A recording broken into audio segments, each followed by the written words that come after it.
Okay, we're reading chapter 8. At breakfast Saturday, I reminded my parents about the talent show. You're going to be there, right? It's at 6 o'clock. You're going to be there, right? Of course we'll be there, my mom said. We're going out to dinner tonight. But that's much later. You know, we haven't seen your tap dancing routine yet. Do you want to practice it for us now? Oh, I'm not doing that anymore, I told my parents. I got something better. Something I'm more talented at. And there she is talking to her parents. My parents asked me what it was, but I told them it was a surprise. You're going to love it, though, I promised them. And then I brought Bean Sprout into my room to practice. Once upon a time, there was a guy named Elvis I started. His job was to sing and dance around until girls fell on the floor grabbing their hearts and wishing to marry him. And then I pretended to play a guitar and sang the first line of Hound Dog song, and that was it. Squash went all historical, laughing so hard I thought he might spit up his Cheerios. We first found out how funny my brother thinks this is about a year ago. I had seen the Elvis guy on an old TV show with my parents one night. The next day I did the act for Spinach, and he cracked up. I didn't know what the second line of the song was, but it didn't matter because whatever I sang next, cracking at the top, yogurt in your shoes, just made him laugh even harder. Now my parents call my Elvis act the old standby. Whenever my brother's in a bad mood, they call me in to perform. Because it only works if I do it. If my parents try, he just stares at them as if he's trying to remember who they are. Once, Margaret tried, and he ran into his room and hid under his bed, and I had to drag him out by his feet. Hound dog, I sang again. Doobie doobie curtain. Carrot flopped onto my bed. He was laughing so hard, tears squirted out of his eyes. And then I got the leash. Sorry, Margaret's teacher might make you wear it, I told him. But don't worry, it's not for your neck. I buckled the leash around his overall straps in the back and waited to see what he thought. He got on his hands and knees. Oh, I'm a dog. No, you're not a dog, I told him. Oh, grrr, I'm a dog. And then I saw what a wonderful idea that was. Okay, fine, you're a dog.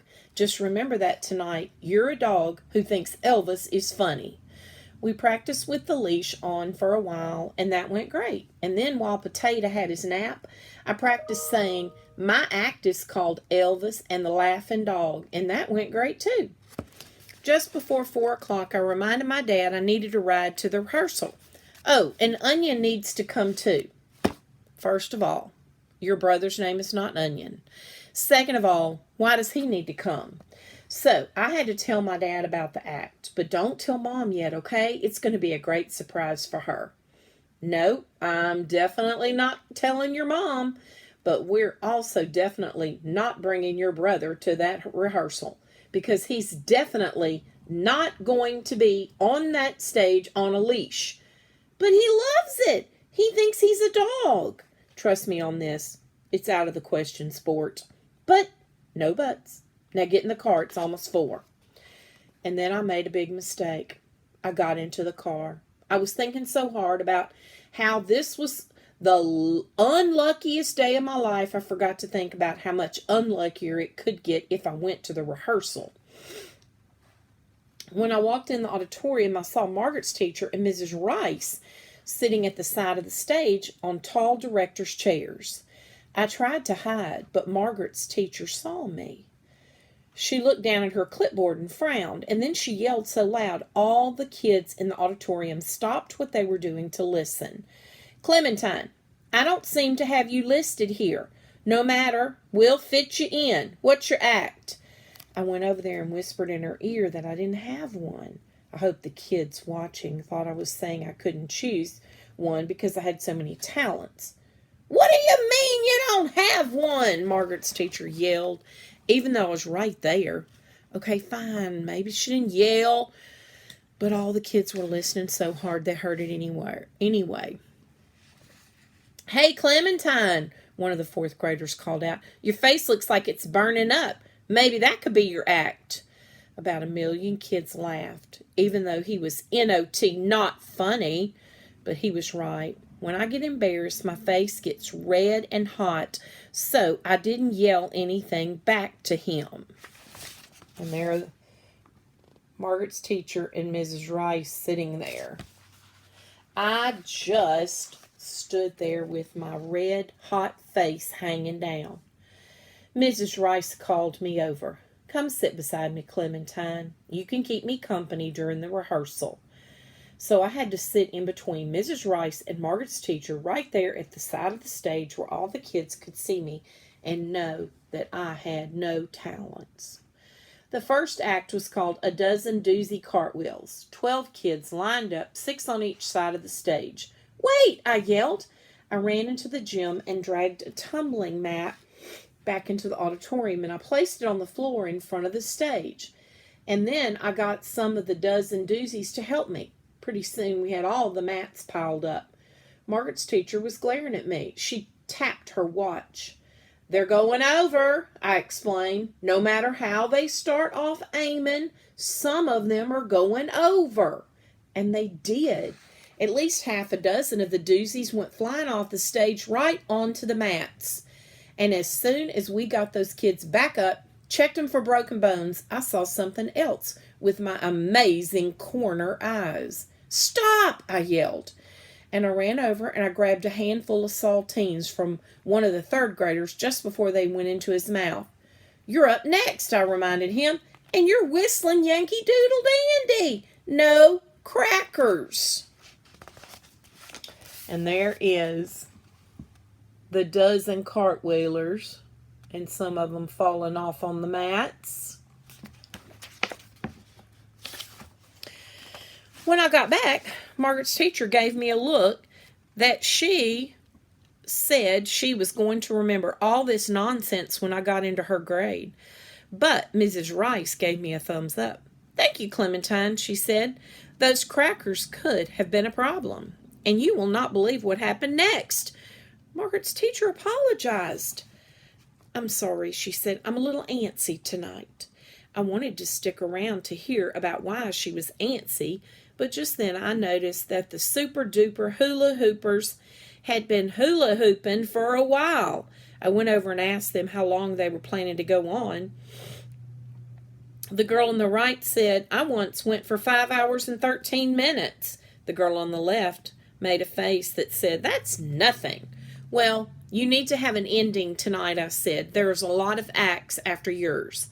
I borrowed the Jump Ropers CD player and explained how they could hula hoop to the music and then stop when it was over.